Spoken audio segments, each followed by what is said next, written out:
Welcome to episode 2 of the Skaracast Podcast, where we have one of my favourite punk bands on the circuit at the moment, Hanratty, with the lead singer frontman Al, who is an amazing person. Give us a little insight into the band, the controversies behind some of the songs. Enjoy.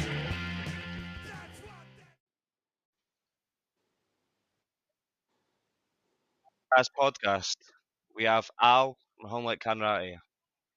How we Al, doing? how's it going, man? All right, thank you. How you guys are just freshly off a German tour. Let everyone know how that went. It was brilliant. Germany and Switzerland, absolutely incredible countries. People are brilliant, and we get treated like gods over there. So, yeah, it was fantastic. What were the sort of venues that you guys played? um, it varied, to be quite fair, from the Monkeys, which is like a big venue, to little squats. Right, okay. Um, what were the kind of crowds like as well? Were they pretty packed? Was it good to get your style of music over there? Yeah, yeah. Most of the venues that we played were sold out, and it was pretty good. And we played with a few really good bands that we enjoyed, like the Peeps, the Peps, and Right, okay. the Argies, and bands like that. It was brilliant. Made friends with them. That's awesome. So let's go right back to the name of the band, Hung Like Hanratty. Yeah. Where did it come from?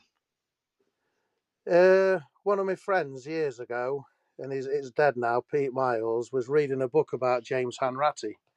Right, And in the book, it said that because it should be hanged like Hanratty. And in the right. book, it said that they were searching him, and they found this. They asked him what that was down his trousers, and he said it was his penis. So we thought, oh, that's a good change of name. So we called it Hung Like Hanratty. That's brilliant because I kind of knew I did a little bit of research and found a bit it was like with James Hanratty, so I was like, it's pretty smart and with the logo as well when you put two and two together, um, it's just really cool. Well, it made out that he was guilty. I mean, there's still to this day don't know whether he was innocent or guilty. There's no 100% proof. Really? Um, so that's why we just decided to call it that and just be a bit controversial. To be fair. Yeah, and we'll talk a bit about some of the controversy that you guys have had to you guys have came across. But with the first episode of the podcast, we had Russ from Dirtbox Disco.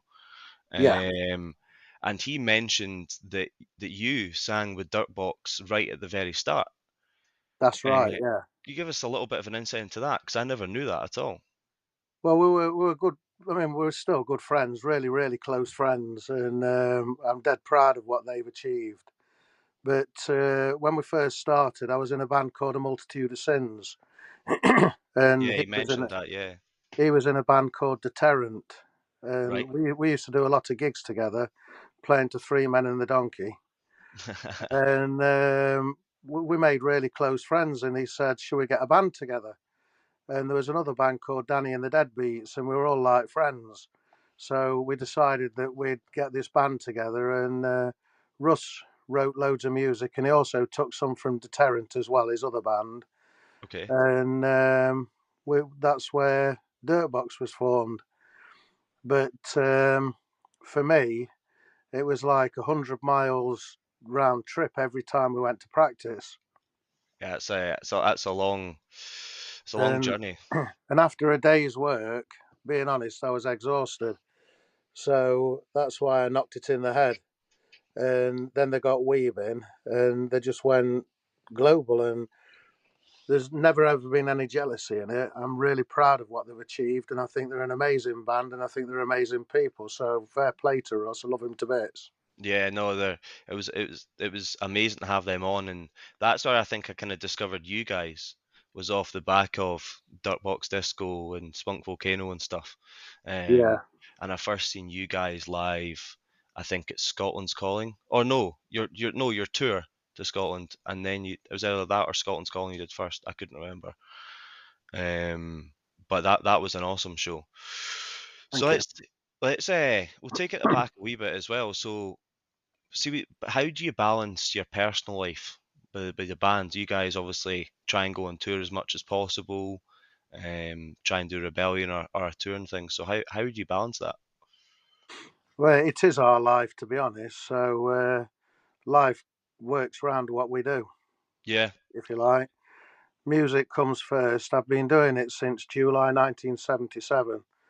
So at the end of the day, it is my life. So and that's what we do. We just work everything around the band. yeah, and that's what I love about a lot of the kind of old school punk bands that I listen to. They put all the work goes into it, and it's all the heart and soul. It's all or nothing, which is what I love. But let's go right back to when you were a kid, man. What got you into music? What was your inspirations and stuff? Well, years ago, it was Eddie Cochran was what I was brought up on with my mum and dad. They used to love Eddie Cochran and the old rock and roll. Yep. And then I used to listen to John Peel a lot, the John Peel show, got a radio, and we they put the Stranglers on, which was Get a Grip on Yourself. And I just thought, wow, this is just amazing. And then I started listening, the punk started coming through then you got like The Damned and New Rose, and I just thought I wanted to be part of this scene. And that's basically what happened. What age was your first band then? Was it quite young? Yeah, we were 14. 14. Were you the front man then as well? I was the front man then. Yeah, we played. The first gig we played was a place called Denman Bottoms, Right. um, and we went in, and I bust my nose on purpose and started throwing blood at people, and then we ended up getting kicked out, and we just thought it was sort of clever to be stupid, if you like, and all it did, it just put people off us as that. But people still talk about that gig now. That's awesome. Whereabouts was that? Whereabouts in England? It was in Sutton in Ashfield. Right, okay. That's where you guys are based, isn't Yeah, Mansfield. it? Was that was where you were brought up as well? That area. It was, yeah. I was actually born in Sutton. Born and bred, producing amazing punk music and still going, man. That's all the old style of punk music. I said this to Russ as well. Like I think it's coming back a bit, but there isn't the same sound coming out anymore. With newer bands, a lot of the Yeah, newer kind of pop punky bands. That's why I still like going to all my Scotland's Collins and stuff, and get my good punk fix. Um, but yeah, so w- with the first gig you were talking about there with your first band, what was the first ever Hanratty gig? um, that's a good question. That I can't remember. Because I couldn't find anything online. I think the first one that we played was at the Town Mill at Mansfield. Right, headline. Um, no, we supported 999, Oh, brilliant. and that was the first Hanratty gig. That was about 1990, 1991, something like that. So It you could have guys been even going been for a long before. time. It could have even been before that, to be honest. I didn't realize you guys have been going for as long as that. I thought it was kind of into the 2000s, with Well, releases and stuff. we went for quite a bit, and then we split up, and then we changed the name then to Merciless Cop, Right. and we did a bit with Merciless Cop. That's Dave who plays for Apocalypse Babies, Okay. and then we split up with that and ended up forming a Multitude of Sins, and then that sort of run its course, and then we went back to Hung Like Hanratty. Yeah, and I'm glad you guys are still hung like Hanratty. That Glasgow show where I bought that Sation mask and you got me up on stage, that was That hilarious. was Um, brilliant. and before it, me and my buddy were in a bar, and you don't know if you've probably seen it on the Facebook page. Took a photo with a mask on, holding a drink Yes, I can in the bar. remember it. Yeah. That'll be the next Hung Like Hanratty trip to Scotland. That mask will be getting a venture out as well. Um, So a question that I asked Russ, and I think it's quite a good question. I'm probably going to ask everyone is, what was your first ever single that you bought? Jungle Rock by Hank Mizell. I've never heard of it, and my music taste is very varied and it goes quite far back. But you'll need to send me a link to it. Yeah, it's that was the first one, 1975. Okay, I I'll was need. walking through the jungle just the other night when I heard a big rumble and I thought it was a fight. Lost to listen and beginning in my feet. It was a chimp and the monkey doing the bob to beat. The jungle, jungle, jungle, jungle rock. Hey, yeah. I love that. Yeah, you need to send me that. That's something I would listen to definitely. Um, so let's do so with unlike Hanratty especially. What was the first tour that kind of felt like everything was moving for you guys? You were causing a stir. uh, Um, Probably 2012 okay, because up until then, you know, people were playing to people, but people weren't really taking much note. And then all of a sudden, we got the controversy thing with, oh, this isn't right, and oh, they're saying this, and oh, and the bigger that you get, and the better known you become, people like to try and destroy you. But we just kept going and going and going, and thinking, get stuff. We're still going to say what we want to say, and do what we want to do, and that's what we've been doing ever since. and I think that's what I love about you guys as well is you're just so upfront about everything, but it's also a bit the way I look at a lot of your songs is it's tongue in cheek. Well, it's a bit of a story, but it's tongue in cheek. Would you say the music that you guys put out, and we'll talk a wee bit about a couple of the songs soon, but the music that you guys put out, would you say it's you're telling a story about the state of the world, or you're taking the piss of how the government are trying to restrict what you're saying? Well, every single song. I mean, you can ask me any song, and I can tell you the story behind it. There is a story behind every single thing that we do, and sometimes, I mean, I like to make it a bit humorous as well because life's too short to be dead serious. Absolutely. You get fed up with everybody taking life too serious, and it's nice for people just to walk around and laugh at each other and have a laugh in life and just just be happy. Yeah. And you know, you get too many people taking offence, and this is the problem in life now. What I find, so yeah, we just take serious subjects and make them a joke. So, as I mentioned to you in my message before, if I wasn't sure I was going to ask it, but it's a really, really good topic, and while we're talking about songs, the song "Danny is a Tranny" got you guys a little bit of controversy and in trouble with a couple local councils. It did, Um, yeah. tell us a wee bit about that song, the story behind it, and what happened with the controversy. Well, we used to practice at a place called the Miners Arms in Stanton Hill years ago, and it became the T Bar, which is a transsexual bar. Right? And a friend of ours, who's now Danielle, bought wrote some lyrics to the song, and the song was "When I Went to School," and it was about her. People called me strange. I only went and did it. I had a full sex change. Someone said, "Oi, Danny, have you lost your wits?" So I slapped him in the face with my brand new pair of tits, and that was how she wrote the song. We took the lyrics and spun them round as though it was us that was the ones that were being horrible to her, if you like. But it wasn't meant as a homophobic or a transphobic song, which I do explain before every gig. Yep. Um, but yeah, we had loads of stick for it. So, but like a lot of bands buckle and then they stop playing and they'll say we're not playing that because we don't. We just play it more. Yeah, it's one of my favourite songs. Everyone in the So, crowd as well.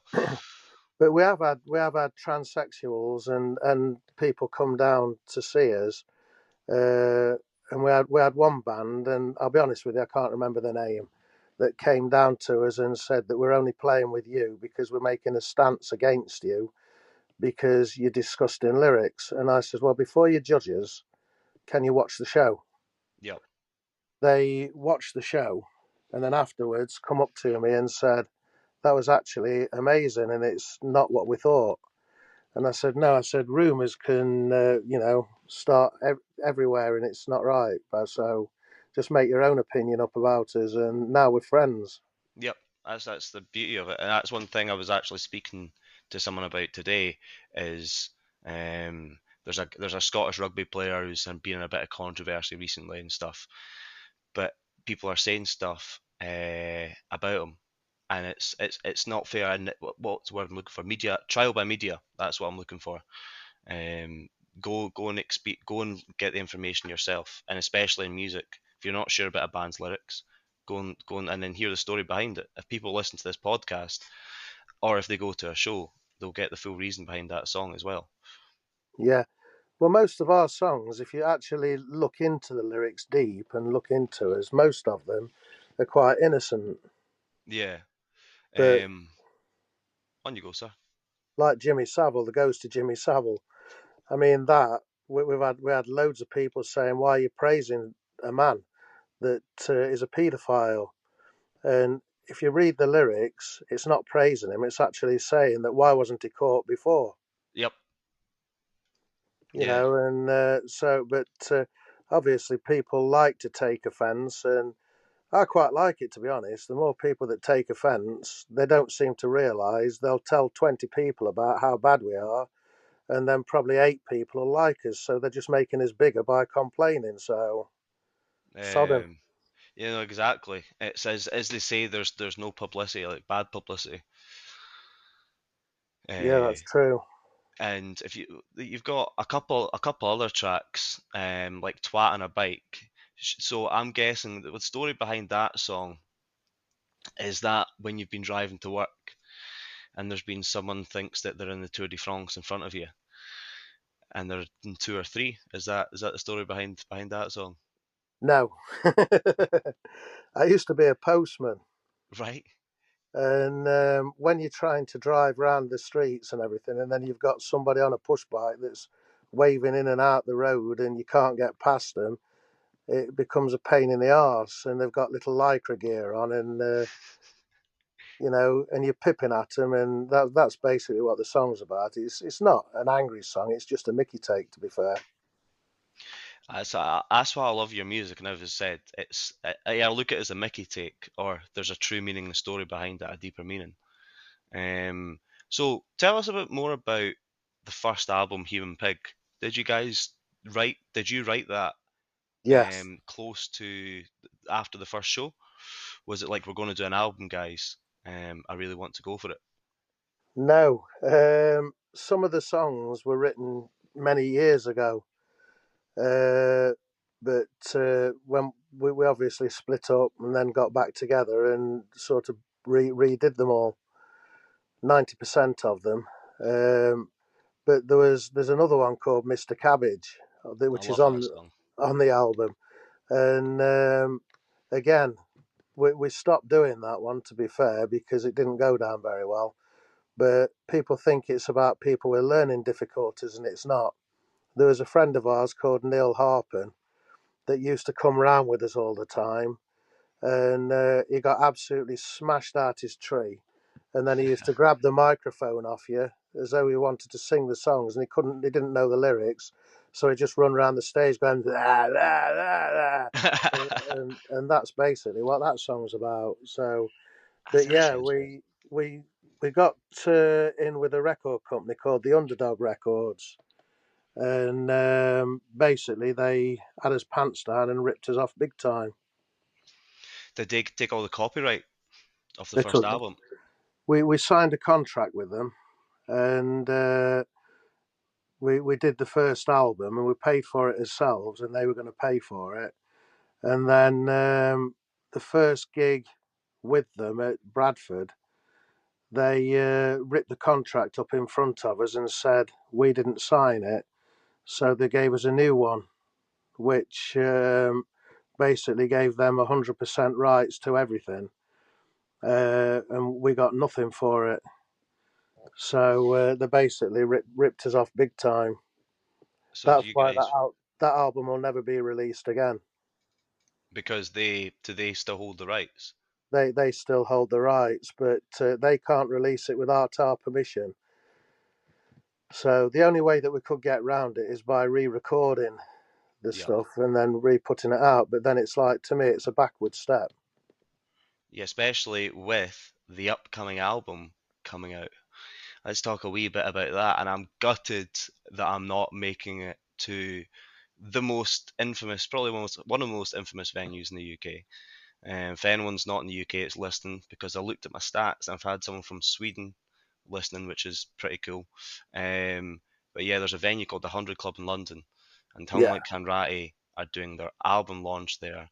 And hopefully my album will be coming through my post box pretty soon. I've got my fingers and toes crossed. And hopefully I'm getting a little Hung Like Hanratty in model. Hopefully I was in quick enough.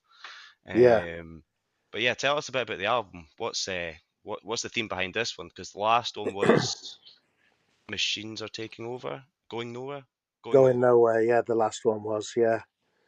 The new one, it's called Welcome to the Future, and we've worked really hard on it, and really proud of it. So hopefully this will be, everybody will like it, because I don't think there's a bad track on the album, personally speaking. So Where where yeah, did where did you guys record it? In house? Did you?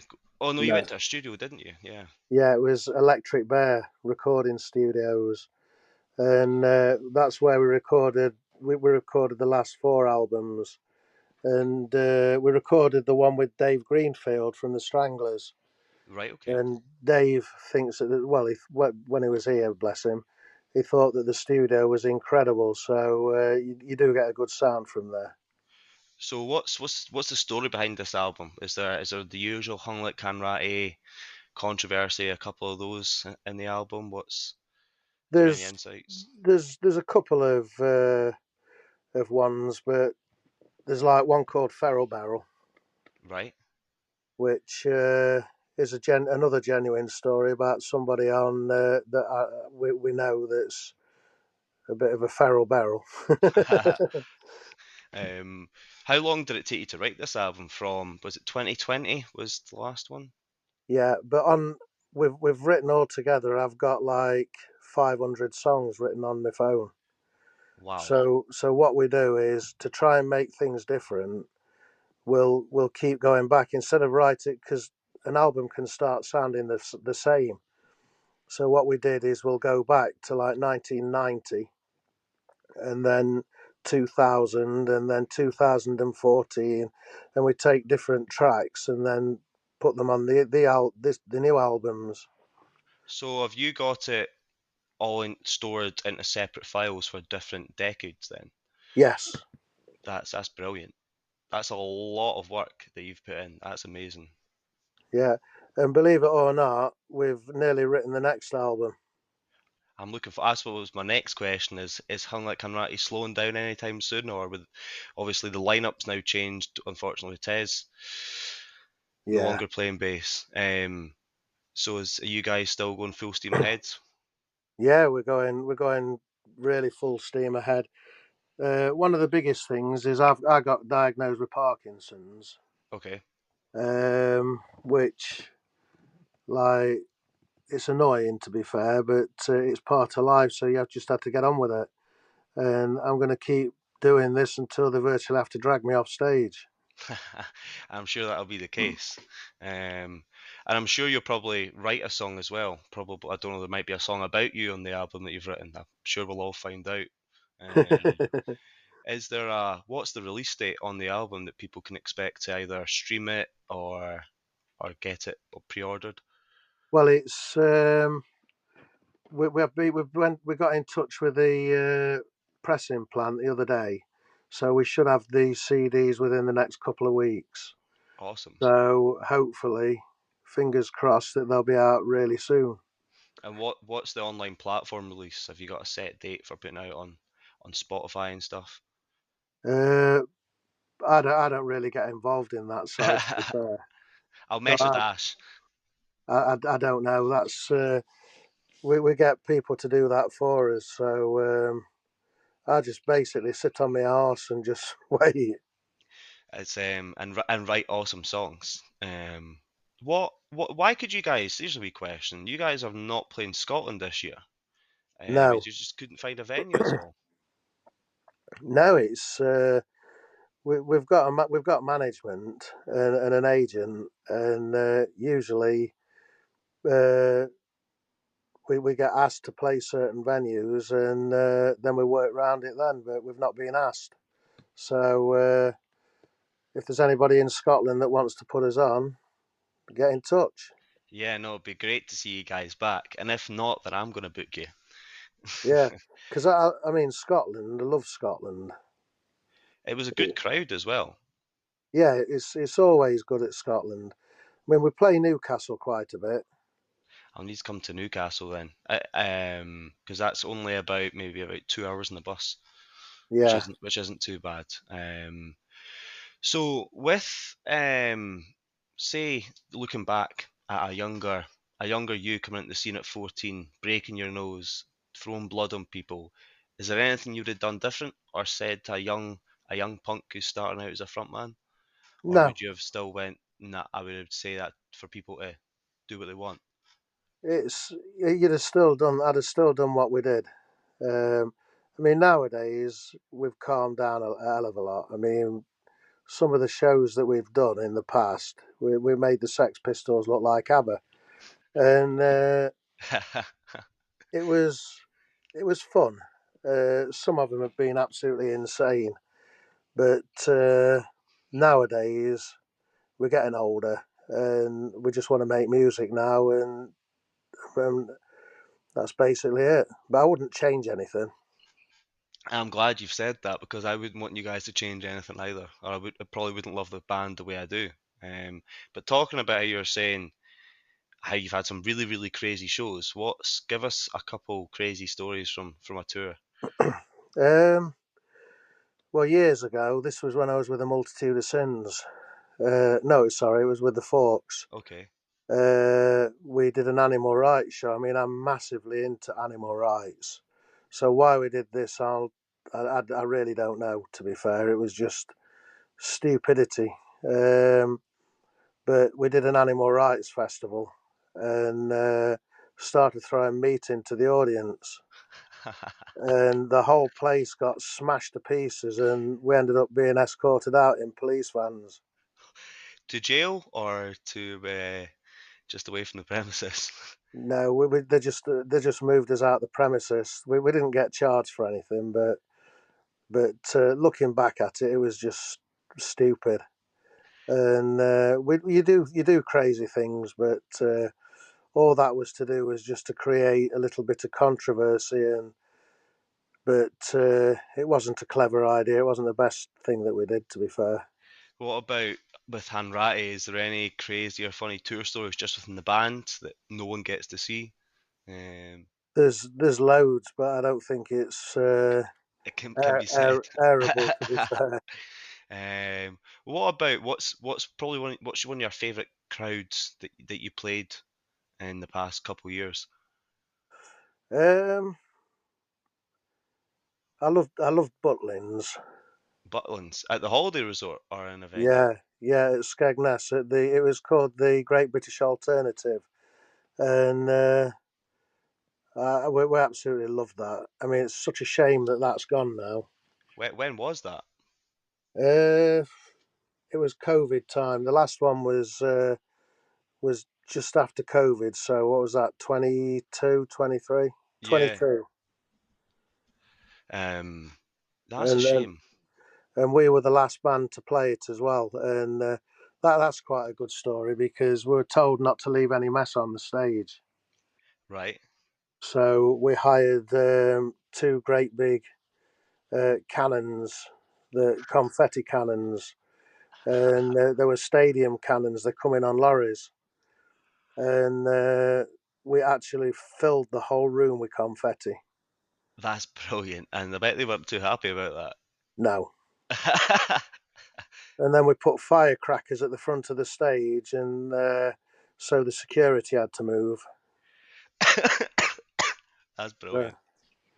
but yeah, but no. being honest, Butlins, it was incredible. But they stopped doing it because they said they weren't making much money, but it was always sold out, which I find a bit bizarre.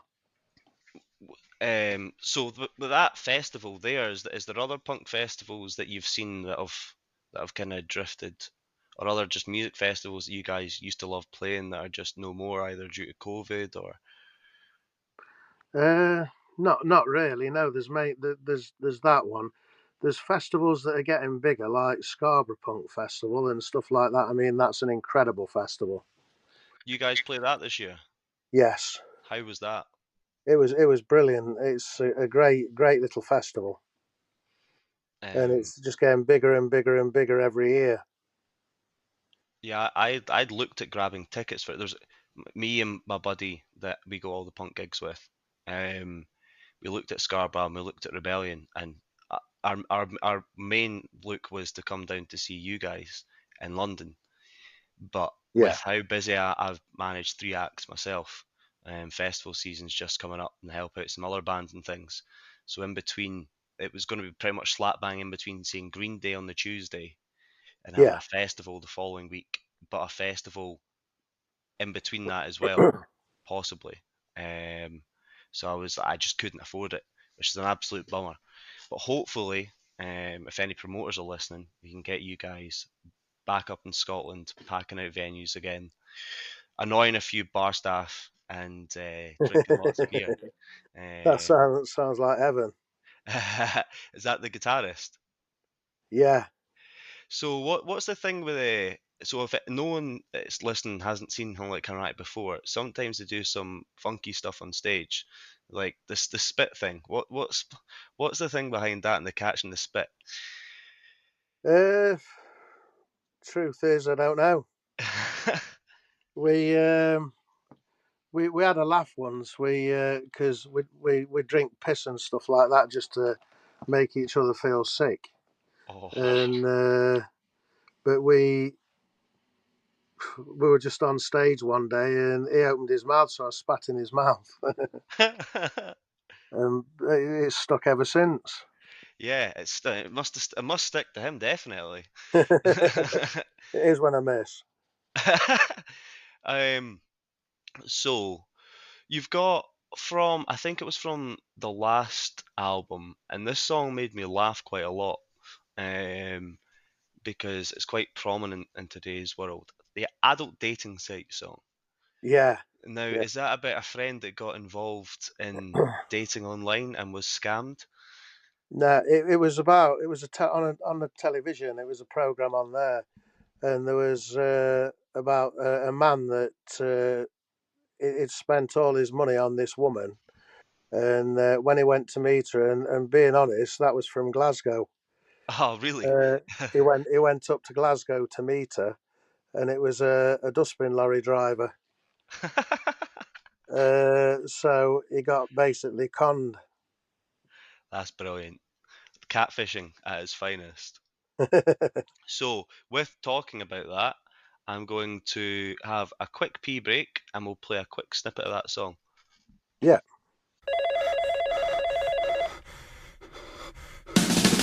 I'm on my own, I'm getting bored, so I join a dating site.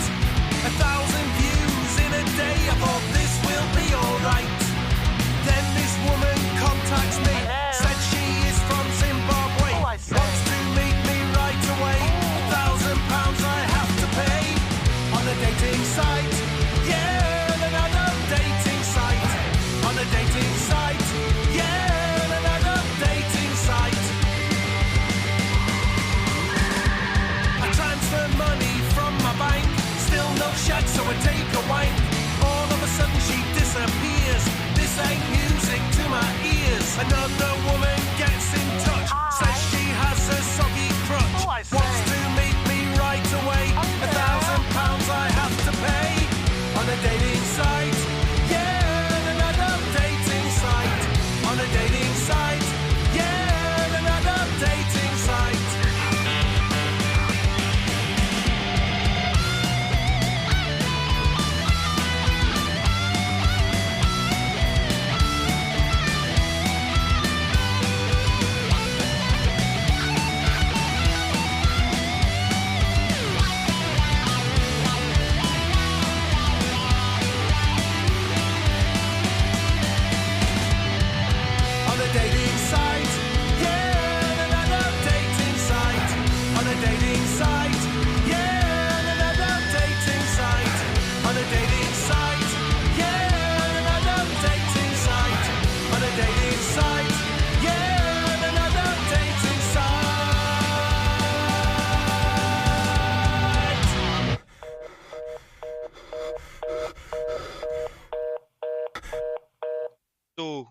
then were you always just a singer when you got into music? Have you played any instruments? Have you Yeah, always just been a frontman? I play bass and I play guitar. Right, okay. So I used to sit for hours just playing. My first guitar was I got when I was 6 years old, and I've still got it now. It's an Audition acoustic guitar, classical Right, okay. Spanish guitar, That's and awesome. I used to sit for hours and hours and hours playing on my guitar, learning crap, and yeah, just writing and writing and writing. I've done it ever since. And now you've got a back catalogue of over 500 songs with a few Yeah, chart-topping hits, just kindling away.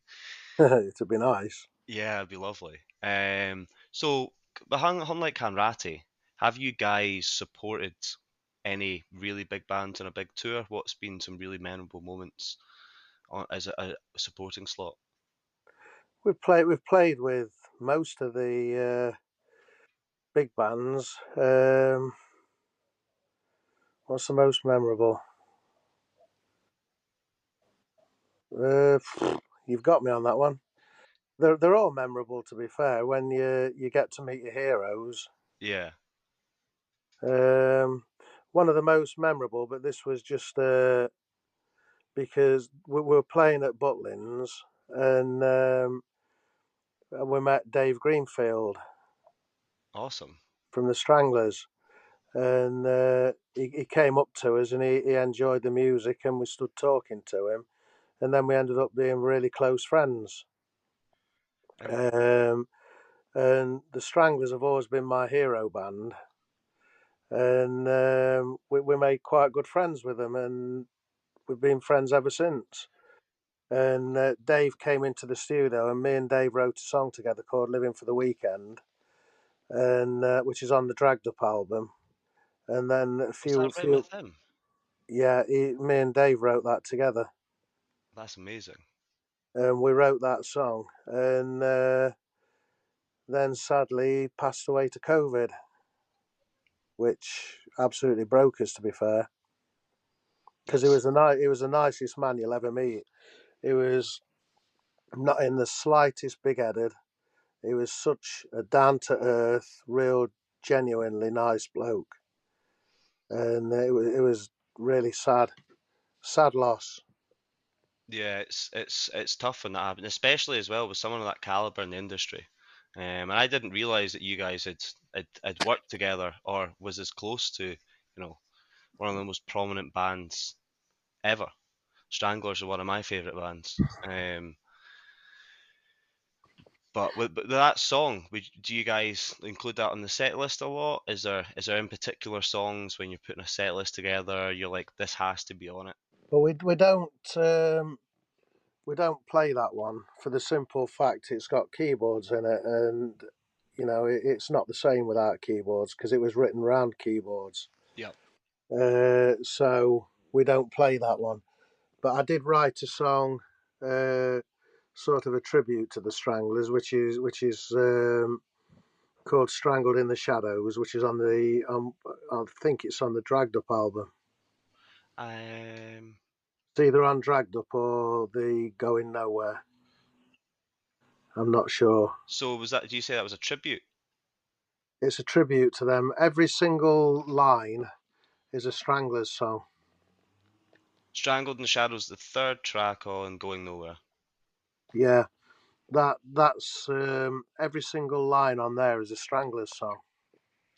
I'm gonna have to go back and listen to that, and I'm gonna be And absolutely shocked. That was and I awesome. created a story from it, from all the titles of the Stranglers songs. I created a story. How long did that take you to develop that then? Not very long. Probably about 3 days. Was it just with the processing of you? Did you get the whole kind of Stranglers back catalogue, and then you were like, right, I want to put a tribute towards your good friend, and you came up with the idea.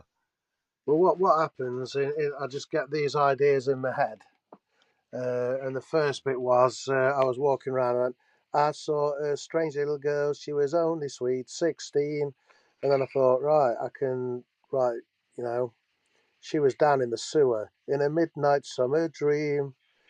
And I just thought that's a good idea to write, to get the whole song, right, sort of dedicated to Stranglers songs. That's see It, that's it, that. it just Sorry. like happens, to be fair.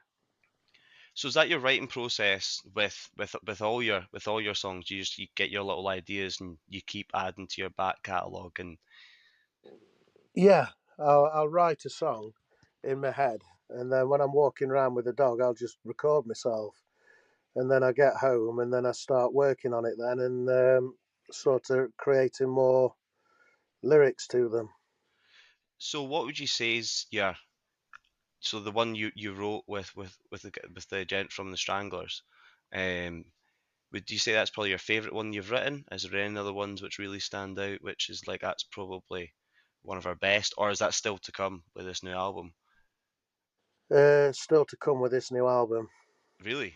Yeah, there's some some really good ones on this one. I'm really proud of. So I'm proud of everything that we do, to be honest, which we should be. There's some crap that we've written. I mean, I'll be honest with you, it's life, isn't it? Yeah. You look back and you learn. And your guys' sound as well. Every album since I started listening to you guys, when I've went back and listened to each album, now when you say that when you go in your writing process or when you're deciding an album, you're going back to your catalogue from years ago, and Yeah. you're hand picking songs out, maybe songs that have maybe would have been okay to say then, but you've picked it because it's got a wee bit of controversy. Um, which is it's awesome when you hear the process behind how you guys construct the album. So how big is the new album? Have we got a 10 track, 12 track? Uh, is it? It's either 15 or 16. Oh, even better. But Um, the first one's an intro and the last one's an intro. okay. But I won't ruin it for everybody for the last one. But we're doing a single for that eventually. But we're doing it's only a short clippet of a song. Ooh. So eventually we're going to do a full band single of that song, So is that like a teaser fading into the next album then? more or less. Yeah. Awesome. That's absolutely brilliant. So what was the do you remember the first show that you guys played up in Scotland? I do. Yes. Okay. Whereabouts was it? It was in Aberdeen, Of all places. and this is gospel truth. And we went up there, and there was not one person there. It was many years ago. Okay. Not one person. And then all of a sudden, this drunken bloke come in, and he got a dog, and he got a flat cap on, which he couldn't make up, but it's true. And he walked in, he went, "I'm gonna watch you," and that was my idea at a Scottish accent. But yeah, he says, "I'm going to watch you lot," and he actually fell asleep at the table while we were playing. Have you got any songs about him? Is there any ones that are out just now which are about No, him? No? there's no songs. It's that long ago that I can't remember the name of the place. But the landlord, he was absolutely bananas. He was jumping about in the middle of the floor, just him on his own. See, I'd be And doing the same. so we played to one man and his dog, which is That's true. that's hilarious. So after that then? What was the first? Is there a show you remember you come to Scotland where it was kind of like this? This is a good crowd, and you started enjoying coming up north. Well, I enjoy Scotland's calling. I thought that was brilliant. I mean, we'd like to get on there again. So if you're listening, John, you'll have to put us back on there, mate. Was that the first one you guys did then? It's the first one that we've done, yeah, that we did with Hung Like Hanratty. Yeah. Yeah, I've been up there like with the Forks and with Amos, and with Merciless Cop and bands like that. But with Hanratty, that was probably the first one that we've done in Scotland. It was a good crowd as well for it was 2 o'clock or something. 2 o'clock you guys were on, if I remember rightly. Yeah, something like that. And my friend that I was with, for some reason he wasn't wanting to drink. And I was like, come on, man, we're at a punk festival all day. You didn't have to drink, but I was like, you need to have a drink. So I was kind of at him all day up until your guys' set. And he was like, right, if you can get me their set list, I'll have a pint. So I made sure that I got your set list. I think it was either Ash or you that had handed it to me. But I made sure that he got that set list because I wasn't going all day with just me drinking because these have 2 pint cups in there. Yeah. So it wasn't just me that was going to be drinking that all day. And then him, my mate, having to deal with me. Nah, that's no fair on him. So he's got to get drunk as well.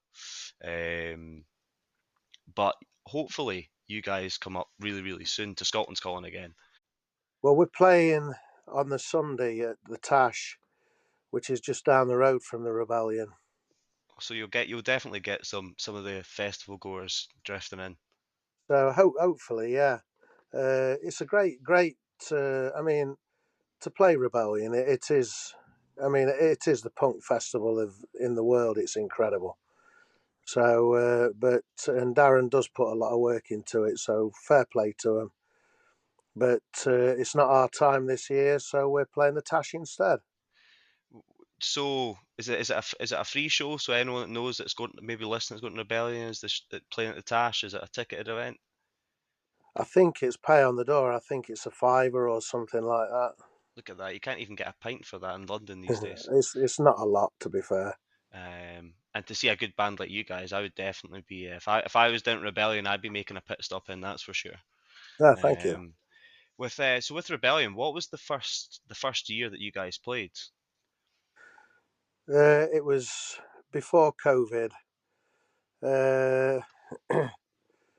but they put us on really early, and we got an absolutely full crowd, which was incredible. The place was bouncing, and we loved every second of it. That's amazing. And Was that at the Winter Gardens in the main bit? it was in the Winter Gardens. Yeah, we played in the Casper stage, and it was amazing. I mean, you've got so many great bands around there, and you can walk in and watch the Damned and think, oh, I'm not watching Damned today. I'll go and watch the Skids, or oh, I'm not watching Skids. I'll watch this, and there's so many bands that you can discover as well. Because I like discovering new bands, and some of the bands that we saw there were just off the scale. That's why I'm looking forward to hopefully doing Rebellion next year. I wanted to do it this year, but I'm away at another festival actually up Highland Perthshire called Mugstock. Right. Craig Charles is actually doing a funk and soul club set. The Rosillos are playing. But that's why I like festivals as well, and especially want to go to Rebellion next year because there's so many punk bands that I managed to discover by myself. But the beauty of a festival, as you're saying, is you walk into a venue or room or a festival field, whatever type of festival you're at, and you can either make your choices of who you're going to go and see, or you can just wander about and watch 3 or 4 songs at one stage. And right, okay, I'll go and see this band. But Yeah. that's what I love about festivals. You can do what you want when you want. My biggest problem with the festival is if you look around here, look, these are my records. Yeah, a big collection, man. Uh, Huge collection. and I spent tons and tons of money at Rebellion on records as well. So one day my roof's going to go through. I've got a few records, and there's one record that I'm after.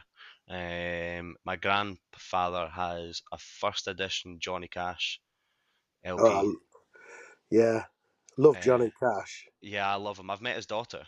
Have you? I met his daughter Roseanne Cash. There was a festival called, oh my god, it was at Falkland Palace where his family have connection to Scotland. Right. The Big Tent Festival or something. If my uncle's listening to this, he'll correct me. I'll get a phone call from him when I post this tonight. But yeah, so I was at this festival. I was about 8 or 9 years old, and was watching Roseanne Cash play. And I said to the security guard, I was there with my grandparents. I said to the security guard, I love Roseanne Cash. Can I meet her? And he went, okay. lifted me over the barrier, and just walked me up to her. She had like a marquee tent, that had a big, huge double bed in it. She had brought over wooden wardrobes, everything you could imagine an American country singer to bring. She brought, Yeah. and I went in that tent, introduced her, and said, "I love your music, but I really miss your dad." And she had a tear in her eye, started crying, gave me a big hug, chatted to her for about 10 minutes, and then walked back down to the festival. And my grandparents were about, "Where were you?" And I was like, "Oh, I was with Roseanne Cash." "No, you weren't." And I was like, "Look, yes, I was." But yeah, That's incredible. I love Johnny Cash as well. I went to his museum in Nashville 2 years ago. That was amazing, seeing all his records. Didn't realize that the last house he built out of old barnwood, reclaimed barnwood from the barn on his property. Built a whole house out of it. Yeah, no, it's Johnny Cash. I could talk about him for absolute hours. I love him. I love him. I've got about 5 or 6 of his albums, Brilliant. and every now and again, you bang it on and you think, wow, this bloke is a lyrical genius, to be fair, and he's incredible. Yeah, that's one of my favourite movies as well, is Walk the Line. It's probably one of my favourite movies of all time. It is brilliant. Johnny Cash was just a genius, and I love him to bits. And anyone that ever tells me Johnny Cash isn't a good musician, they'll get a swift kick to the bollocks, because he's my idol. One of my favourite lines from that song is, "Why you always wearing black? It looks like you're going to a funeral." "Maybe I am." Yeah, it's incredible. Yeah, no, he was. If that's one, so here's a question for you: 5 musicians, dead or alive, or for dinner, who would you have sitting around the table? What, all 5? Yeah, give me 5 musicians, any genre, just who. David Bowie, Jimi Hendrix, Sid Vicious, Malcolm Owen, and Johnny Cash. That would be some dinner table. That would be Yeah, some dinner table. yeah, that would be a hell of a dinner table, wouldn't it? I think Johnny Cash. Who else would I have? Scott Hutchinson from Frightened Rabbit. I don't Maybe. know that. So I'll send you them, because I think your music taste is quite varied. So Frightened Rabbit were a Scottish band, and the lead singer Scott Hutchinson struggled a lot with mental health. His songs told a lot of stories of how he was feeling, but the way his music was, he shaped the Scottish music scene hugely. So it'd just be really interesting. He's unfortunately passed away, but it'd be interesting to have him. Who else? Yeah, Oh, maybe someone like Frank Sinatra. So I like Michael Bublé, but I want Frank Sinatra. There's a few that I could go through. Sid Vicious. I would have John Lydon, but he's not anymore, unfortunately. Not after when he took the Pistols to court no. recently. I don't know if you've seen about all that. Yeah, I've seen it all. Can I ask a quick question? Absolutely. What do you think to the Sex Pistols getting back together with Frank Carter?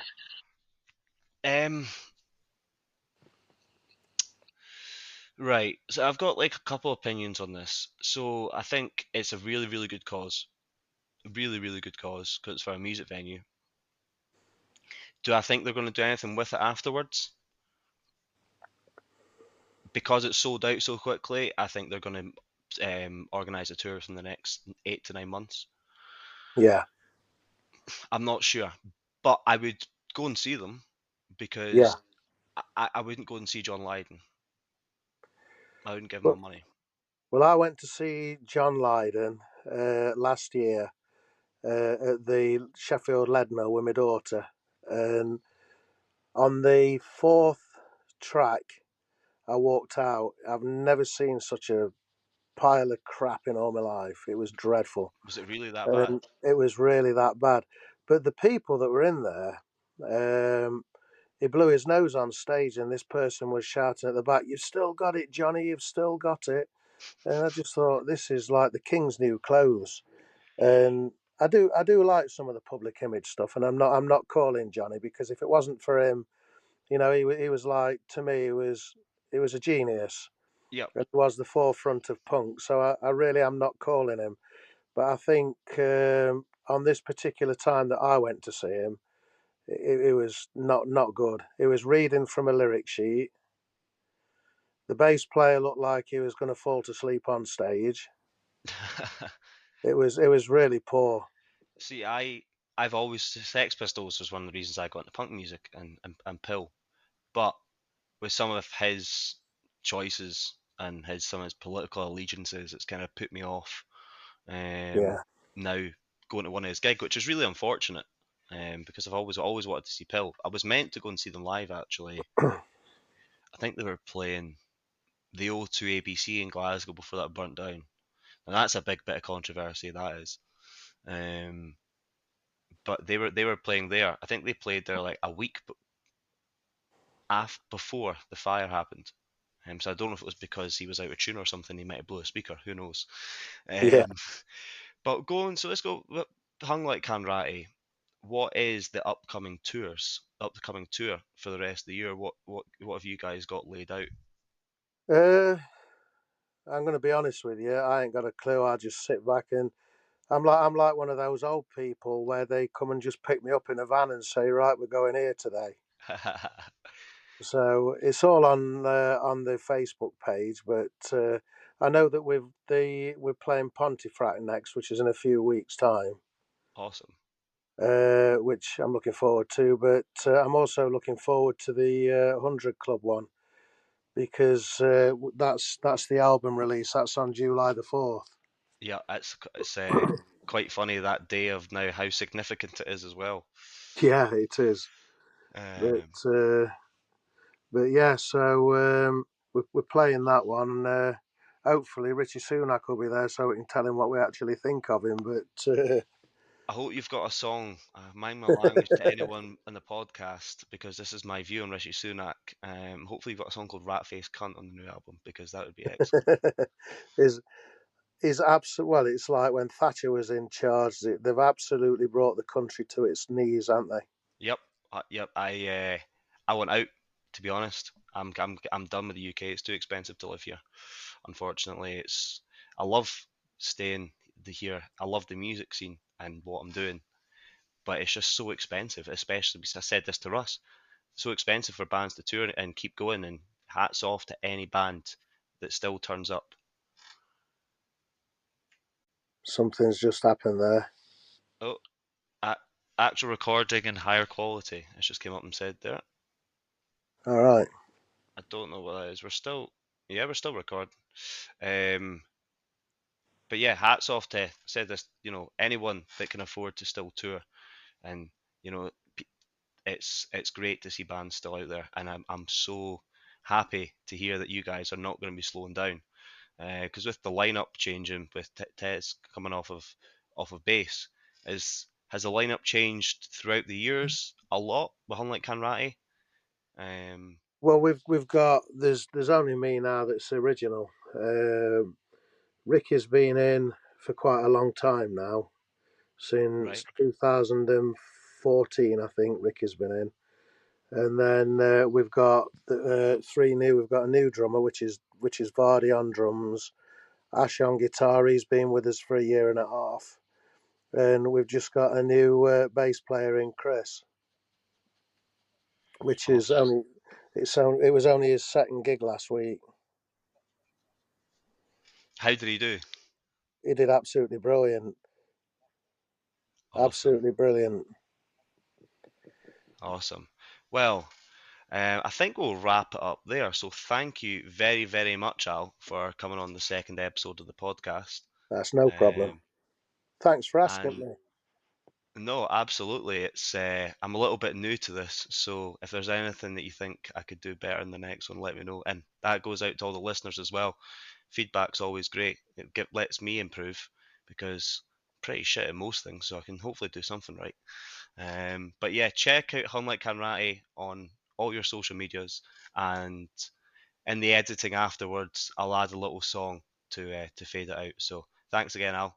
Thank you very much.